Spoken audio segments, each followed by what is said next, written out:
Za kraj 2022. godine moramo reći i ove podatke. Srbija je između dva popisa izgubila više od 500 000 stanovnika, a Vojvodina više od 180.000.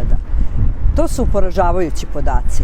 Nama su se ispraznile svi gradovi i sve opštine, jedino Novi Sad je dobio nekih 25.000 stanovnika.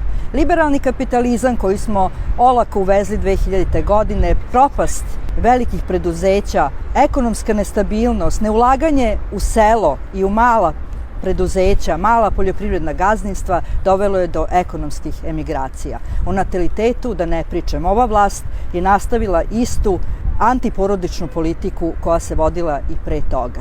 Ovo do sad što se radilo, to su samo kozmetičke promene.